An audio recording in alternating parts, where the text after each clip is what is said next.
Well, certainly, and skills that are misaligned, that misalignment can be dangerous because it can look like competence. The person may actually hit individual metrics, they might know the systems, and they might even become influential in the organization, but the team can still feel drag.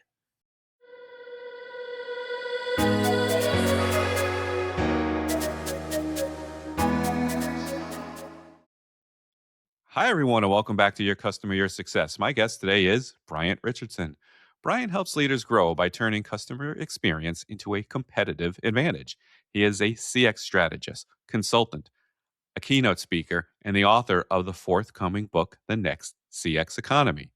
Over more than 30 years, he has led multi-million dollar CX transformation initiatives at Citi Cards, partnered with brands like Goldman Sachs, Dell, AT&T, Charter, and Yum Brands to strengthen customer experience and engagement. He has again been named an ICMI Top 25 Customer Experience Thought Leader and a Top 30 Customer Experience Thought Leader by Global Gurus. Wow. Bryant, welcome to the show. Jerry, thanks so much for that. Appreciate it. Glad to be here. Yeah, no, you're quite welcome. Glad we could finally get this going because we've had a little bit of back and forth and cancellations. I've had floods in the kitchen, so let's roll. Fantastic. Sounds we're great. yeah, what we're going to do here today for the audience is something similar we've done before with Dave Seaton and his journey mapping um, framework, his Dharma method. We gave an intro to what the framework is, and then we drilled down on one of the letters, the A in his Dharma. So you have this interesting agilities framework that's coming out in your book, CRAFT, and we're going to drill down on one of the very interesting ones. They're all interesting, but the one I thought was particularly interesting was the F. I'm going to let you get to that in a second. So that's what it is, kind of a workshop-based show. But let's get everybody warmed up, Bryant. You've built this framework called CRAFT. And so I want to just start by asking you, you made a striking claim when we were talking. Customer experience is rarely broken, but leadership alignment often is. So before we get into that framework, where does that misalignment usually show up first inside an organization?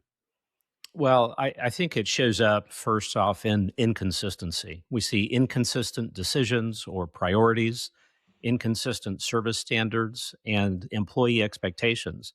So the front line usually reveals the problem, but they rarely created it. Customer experience is the symptom. Employees absorb that confusion from the inconsistency, but leadership really owns the alignment gap there. So the first warning signs are often internal before they actually affect the customer directly. And that can turn up in rework, increased escalations, burnout, a hero culture where certain individuals have to save the day, and employees asking, what do they really want us to do? So customer experience usually breaks down downstream from leadership decisions that were never fully baked, never fully aligned upstream. Yeah, and I'm glad to hear you say that because I've experienced that. The kind of breakdown, it shows up internally first with just the chaos, basically you've just explained, and it's the people on the front lines that notice it first. And it's important to have a culture where you can escalate those concerns and they can be addressed, but that doesn't quite always happen, which is what I think you will focus on. So interesting stuff. So let's get right to the framework with that table being set. So walk us through your craft framework, kind of across the board, and then we'll drill down on the F. Absolutely. Well, CRAFT is a diagnostic leadership framework for organizational conditions that create customer trust. And just briefly, the C stands for culture agility, and that's the organizational culture. That's whether the organization's internal behaviors, who gets rewarded for what, match or don't match the external promises, the brand promises to the customer. Results agility, the R, is whether the business is measuring what actually drives performance and customer trust and is driving continuous improvement. A is awareness agility. That's where leaders deeply understand who their customers are, their employees as well, and the marketplace. F, where we'll spend some time today, is the fitment agility. And that's whether we have the right people aligned to the right purpose in the right roles in that particular stage of growth for the organization. And then T is tact agility. That's whether leaders and teams have the emotional agility to handle pressure well. Think of it as emotional intelligence in motion. So, fitment is where the framework gets really practical because this is where strategy meets people decisions. Yeah. And this is the one I thought was super interesting. They're all interesting, but you borrowed Fitment from shipbuilding. And so, why don't you tell us what exactly, for those out there who are not shipbuilders or into ships or boats, what's Fitment on a ship and how did that become your metaphor? Well, I tell you, I heard the term and it was used in context for shipbuilding. And I thought it just was a very fascinating term. So I started doing a little bit more research on it to understand that in shipbuilding, a fitment is something that's built onto the vessel for a specific purpose. That could be a cleat for tying down a rope, a handrail, it could be the controls at the helm. So it's a structural or functional component that helps the vessel perform to do what it's designed to do. The metaphor matters because people shouldn't be treated as just interchangeable parts. The question isn't just can the person do the job when we're hiring? The better question is are they suited to the purpose for this role at this stage in the organization and in the direction we're headed? So fitment is about purpose, it's about placement and usefulness in context. So hiring a great person but putting them in the wrong seat, even if they have the right experience and background, the right skills to do the job, really can create drag. And a capable person who's misaligned to purpose can quietly weaken trust with customers. So Fitment asks whether the person is really built into the organization in a way that helps the whole vessel to move forward where it's supposed to go. Oh, brilliant. I love it. And I think this is one is absolutely fascinating. So let's dig a little deeper into what actually happens to a team and eventually to customers, right? When someone is genuinely skilled, but the purpose doesn't quite align with the organization. Well, certainly, and skills that are misaligned, that misalignment can be dangerous because it can look like competence. The person may actually hit individual metrics, they might know the systems, and they might even become influential in the organization, but the team can still feel drag. There can be cynicism, collaboration can be weakened, managers may have to overcompensate, Mm, and other strong employees may begin to disengage because of that misaligned individual. Ultimately, customers will feel that disconnect. Service can become more transactional. Exceptions may not be handled very well. Promises may be interpreted very narrowly. And those things cause trust to erode quietly. The problem's not always the attitude. So we look at attitude a lot of times, but sometimes the person is simply not aligned with where the organization is headed. So a skilled but misaligned person can produce output while damaging the conditions that make trust possible. So that individual might be well aligned from the standpoint of skills for the individual job that needs to be done, that they're being hired for. But if the organization has a purpose that it's driving toward, the way that it serves customers, and the individual's not aligned to that purpose, that's where that drag can occur. yeah. Interesting, right? Because it's something we've touched on before where someone is it might not just be the right fit, they're pretty skilled. And a lot of times, sometimes you say, see you later, but sometimes you could actually say they're just in the wrong seat and move them. And we talked about that a few episodes ago. So how does a leader tell the difference between someone in the wrong seat and someone who's just, the wrong fit entirely? Well, I think it's important to understand that there shouldn't be an automatic framing that there's failure.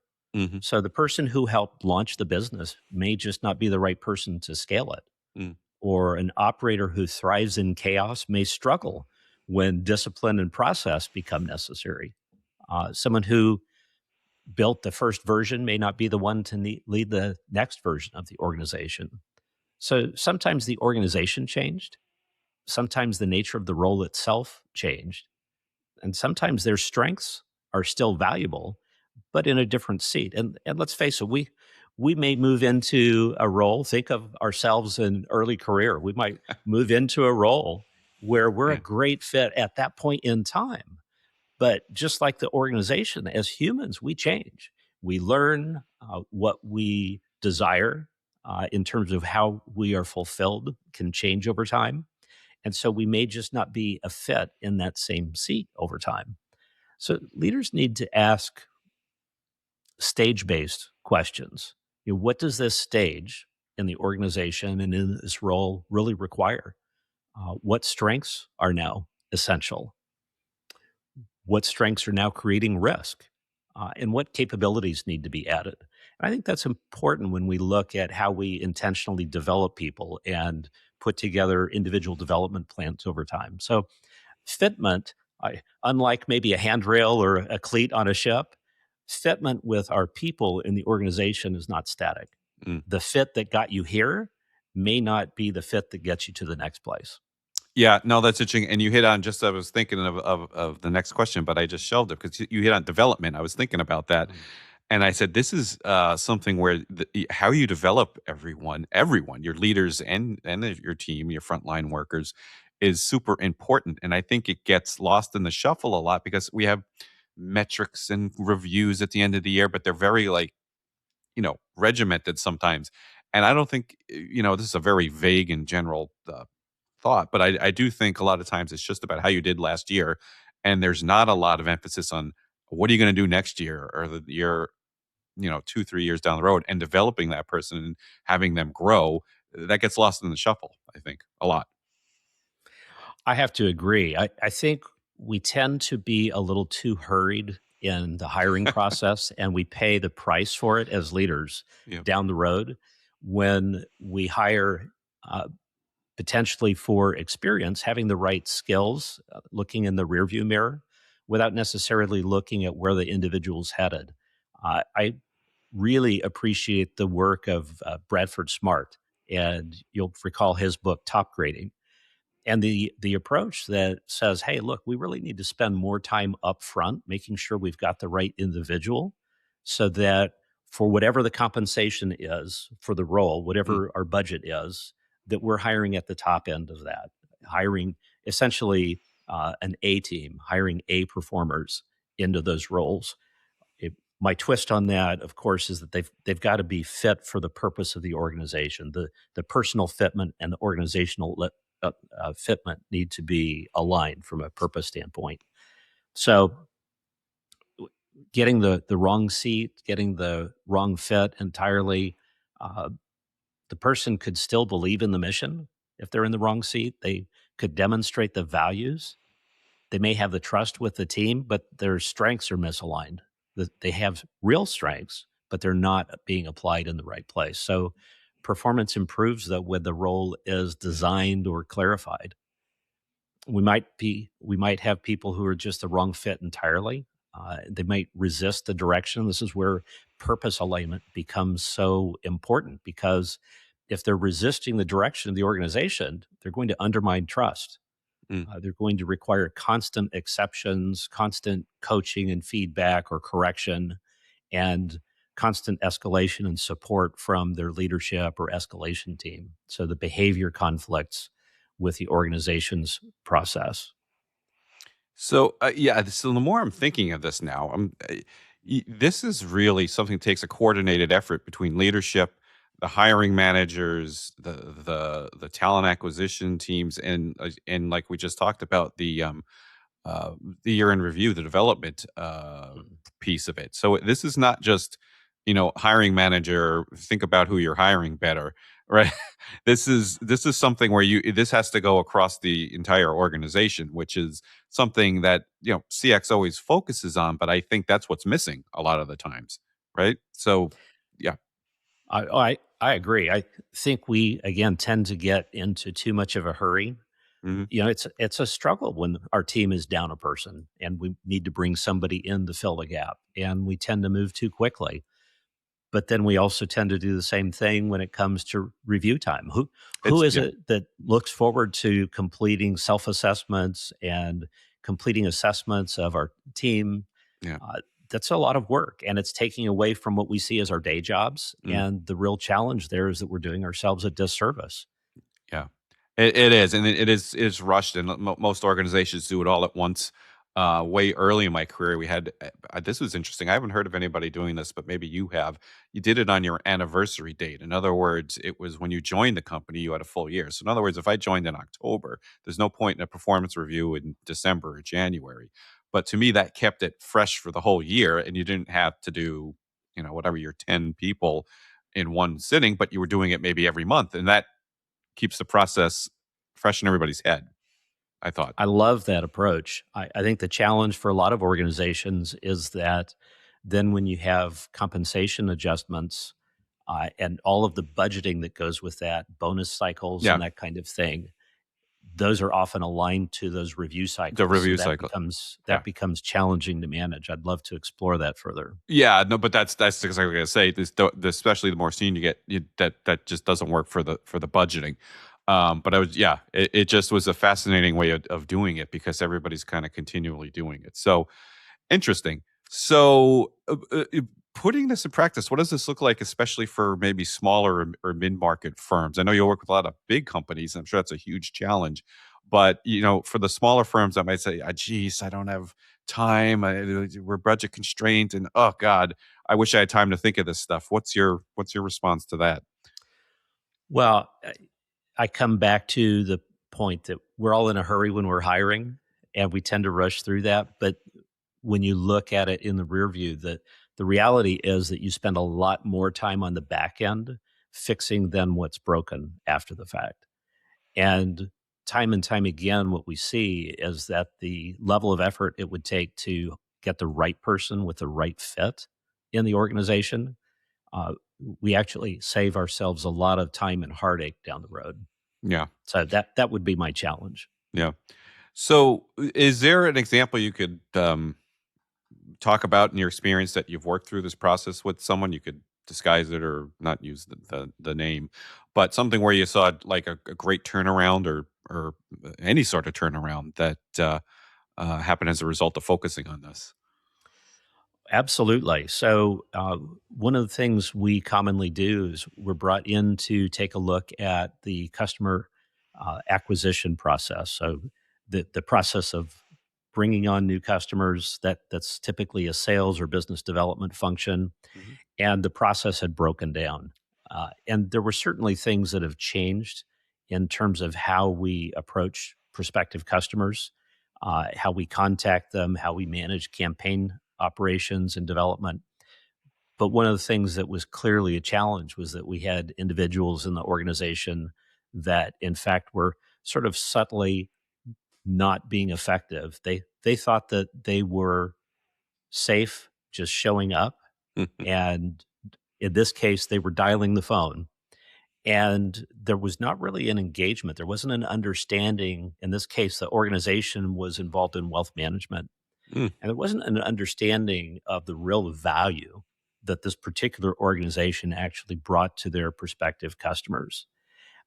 And as a result of that disconnect in understanding the real purpose of the organization, that they perceived their job simply as sales and weren't necessarily excited about what they were selling.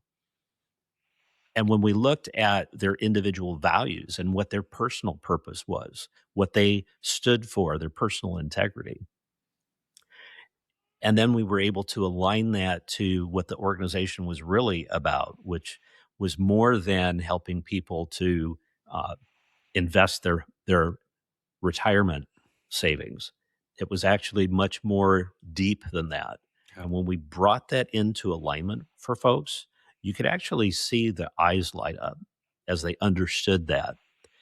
And they were able to then take what we were teaching, what we were training in terms of changing the messaging, changing the campaign management approach. Mhm. We actually, in that organization, we saw a 6 times improvement in the net results of customer meetings, prospective customer meetings Mm. for advisors in that organization. So it was a tremendous lift in performance for them. I bet that's interesting because yeah, that's a topic near and dear to my heart. Financial planning. I've had a few financial planning episodes before, and I feel like a lot of people are underserved in that market because people have the wrong approach and perspective on it.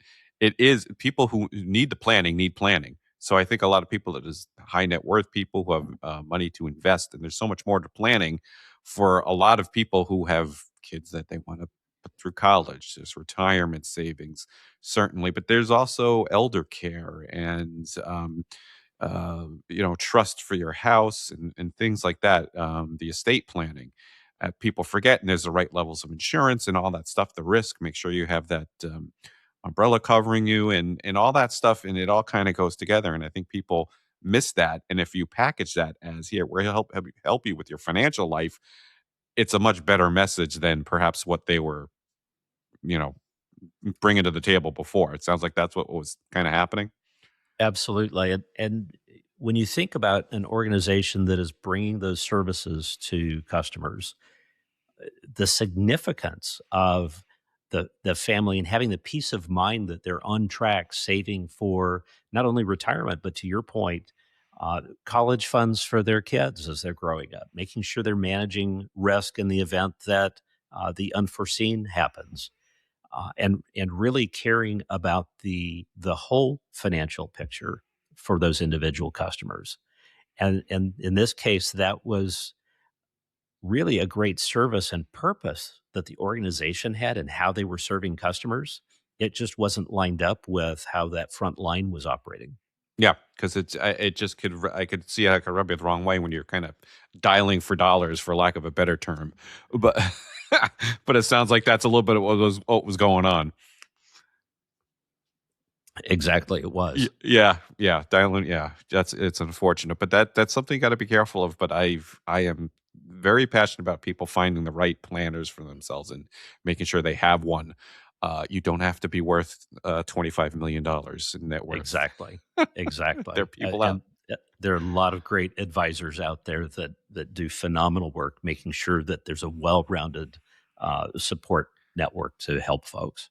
Yeah, yeah, interesting stuff. That was a great one. I'm glad you brought that up. All right, so so let's get back to it. So, so how much of doing this right comes down to leadership? It comes down to leadership, certainly, but a leader's own, kind of self awareness of themselves and the team, and maybe their styles and the team styles, and where the organization's going.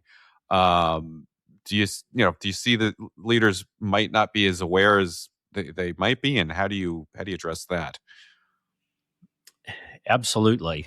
Fitment requires a self awareness because leaders will often personalize people decisions. They don't necessarily recognize that they're bringing bias to the table.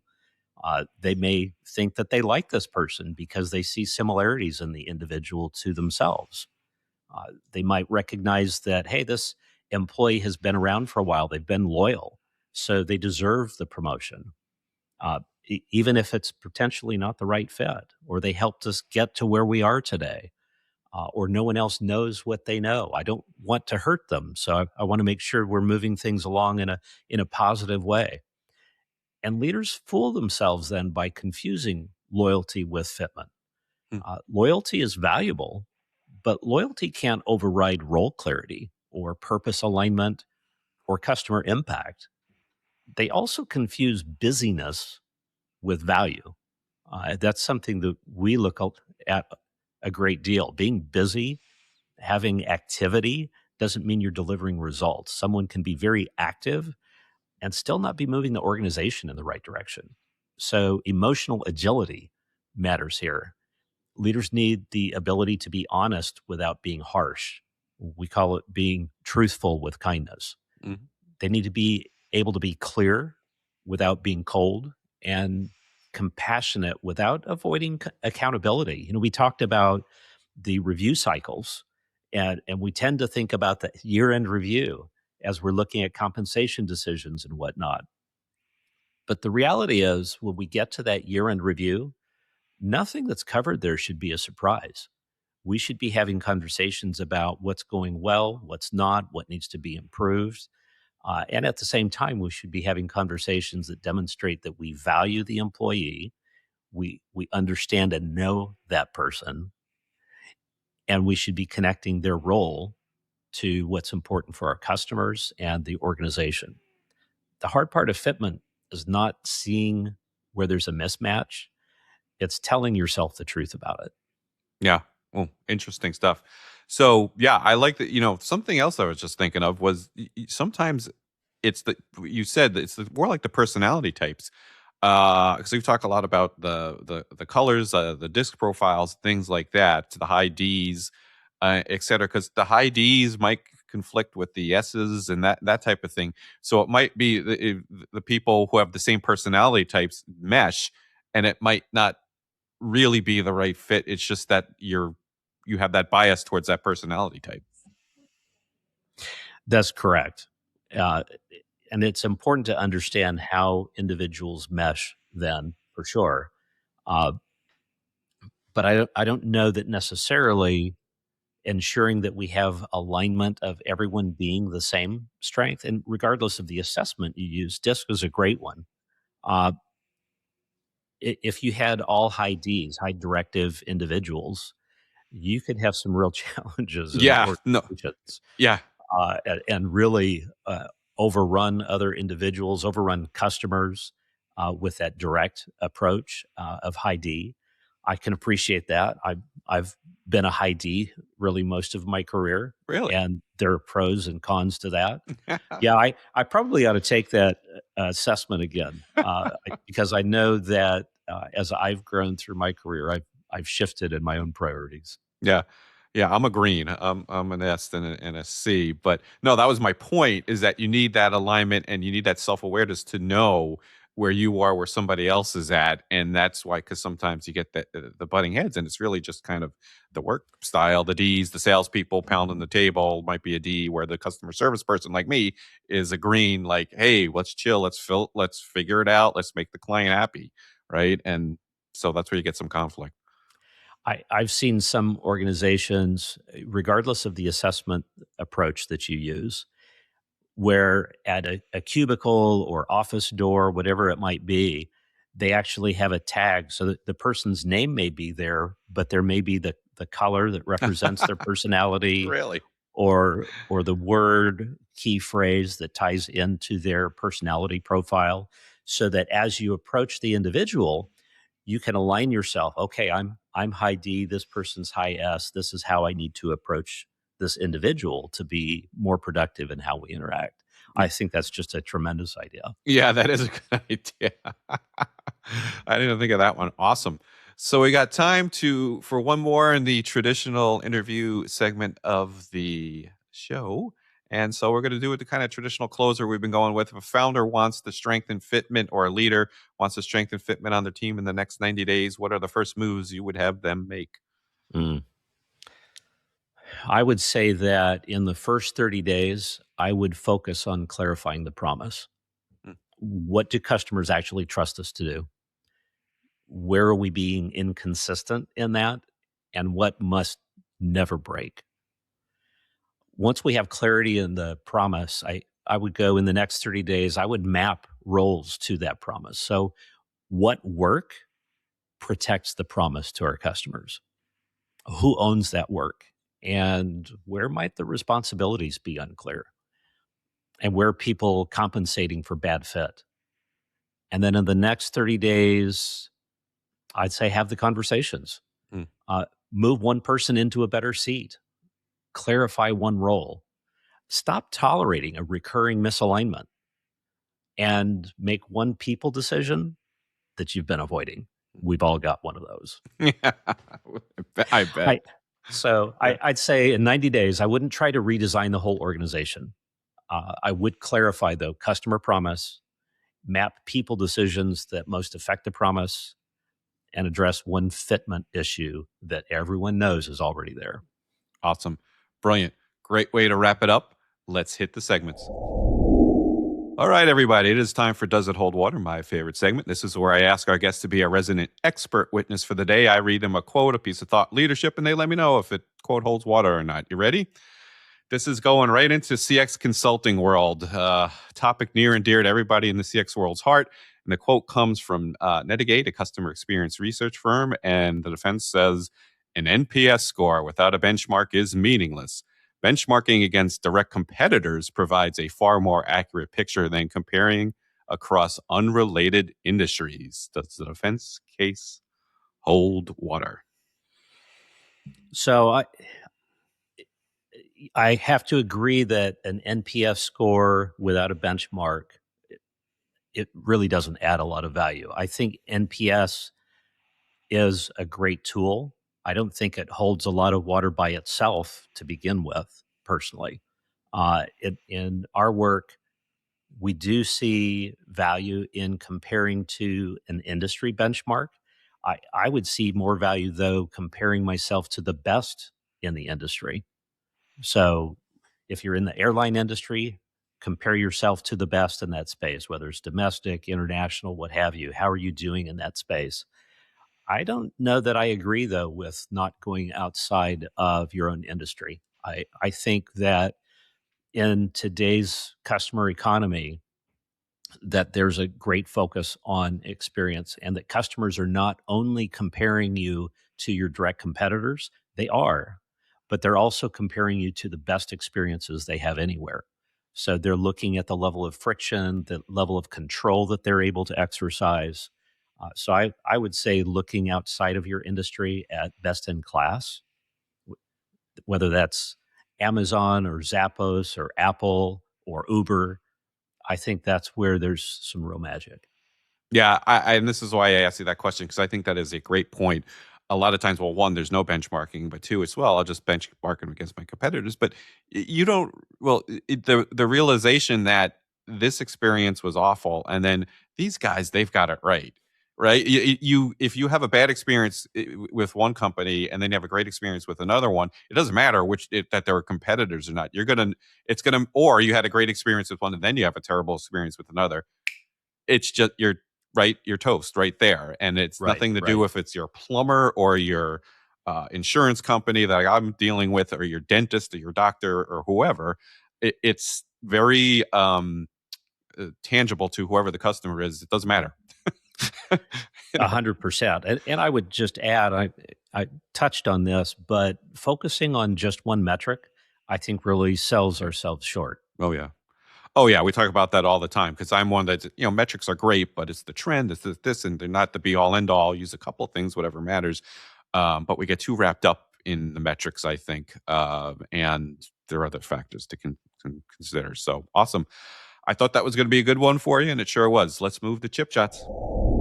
All right, everybody, it's time for Chip Shots. These are my shorter form questions, still professional, but a little bit more personal in nature. Bryant, we love the book question. What is one book that has significantly influenced you? Professionally, personally, you name it. Mm, gosh, just one. Uh, this is one that I actually reread a little more recently, and it's The Speed of Trust by Stephen M.R. Covey. So Mm, we've all heard of the 7 Habits of Highly Effective People. mm. Stephen Covey is or was Stephen M.R. Covey's father. This book centers on trust as an operating system, not just a soft virtue. So it ties directly to making trust operational, which is one of the things we try to help our clients accomplish. The book itself, it helped to put language around something I'd seen for years, that trust is not soft, that there are things we can do to impact the level of trust, and that it affects speed, cost, confidence, and growth. So that idea really connects directly to how I think about customer experience, that trust has to become operational. Yeah, and that's been the forefront of a lot of the work I've done over the years. So I'm glad to hear you say that. It's a great one. And yeah, the trust is valuable not only to retaining your clients, but making that client referable, right? Providing references or referring you business to you. Absolutely. Yeah. So that's a great one. Awesome. All right. So I love the leader question. We asked everybody now if you could spend a day shadowing a current leader in any profession, any industry, who would it be and what would you hope to learn? Mm. I'd probably choose Satya Nadella. I'd want to observe how he keeps that large, complex organization aligned around purpose while still moving quickly. The leadership challenge at scale is not just a strategy, it's keeping people, culture, the technology, and customer trust moving in the same direction. Yeah, no, big companies. I've said this over and over. It's so hard. It really is. I think the bigger it is, it's just so hard to keep that consistency that we talked about and keep that experience consistent throughout the whole organization. Not to mention other things like product and operations and all that stuff. So, yeah, no, interesting one. Good for you. Okay, Mm. Was there a particular experience or failure early in your career that taught you a valuable lesson you still use today? Hmm. Well, I will say that earlier in my career, gosh, not even sometimes, I genuinely believed that if we fixed the process, that the experience would improve. And process matters, but I learned that having a technically correct process can still fail if leaders are not aligned with people Mm, and people are not in the right seats. That lesson has really stayed with me. And I find that customer experience is not just designed, it's led. yeah. Oh, great one. Sure you didn't start in financial services? Because that's a lot of what you do because it's you're dealing with a lot of money. It's very process, process, process, and that's what I've noticed too. We've just got to fix the process. What's your process? We've got to reconcile. We've got to do the process. So what's the process? It's due process. It's process, and you present your process to the clients, and it's a process presenting your process. And so I get it, and it gets challenging. So interesting one. All right, last one. You ready? Okay. What is the one question you ask a client that never fails to deliver? So I would say probably the best question is, what are your customers trusting you to protect? Hmm. Interesting. Why? What do you get out of that one? Well, if they say quality, then I ask what quality actually means in observable terms. If they say speed, then I might ask them what has to be sacrificed to deliver that speed. With relationship, I would ask them where the relationship is the most vulnerable. Yeah. So, leaving the safety of big enterprise CX leadership uh, really brings those lessons to growth. I've been able to bring those lessons into growth minded SMBs through the Real Blue Sky business. Yeah. Interesting. Great. Wow. Bryant Richardson, great guest. Thank you so much for being here today. Before we go, why don't you tell the audience where they can find you and how about the book? When's it coming out? Where they can find the book? Everything. Well, I tell you, we are in editing right now with the book, and I was told, I warned is probably a better word, that when we got to editing, I was only 20% done after writing the manuscript. And I am finding that to be true. So we're in the midst of that. My hope is that before we get through summer, we'll be in a place to announce the book drop. And very excited about that as that's all coming together and finishing up things like the cover design and so forth. So later in the summer, the best way to stay in touch and to find me is to navigate to the next cxeconomy.com. That's the title of the book, the next cxeconomy.com. And folks can sign up to be on our insider access list, stay up on what's going on with the book. And we'll have some special opportunities for folks that sign up on that list to get a deal on the book when that drops and for a special masterclass as well. Oh, And that's a great way then to find out how to stay in touch with me, whether that's through socials, newsletter, that type of thing. yeah. Brilliant. I'll be signing up. Awesome. Brian, thanks again. Terrific. Great job. And thank you all for watching your customer success. Again, if you're watching on YouTube, don't forget the audio is available on all major platforms. And if you're listening to the audio, don't forget the videos out there on YouTube. So thank you for watching once again today. That's all for today. Back real soon with more CX leaders, customer success leaders, and entrepreneurs, and all sorts of good stuff coming your way. Bye for now. That's a wrap. Thank you so much for tuning in today. We hope you found something insightful that will enhance your experiences and drive your success. If you enjoyed the episode, please leave a review and share your thoughts to help us improve the show. Don't forget to head on over to marracxhub.com for more ways to connect with me and learn more about experience management. Until next time, I'm Gary Marra, working hard for your customer and your success.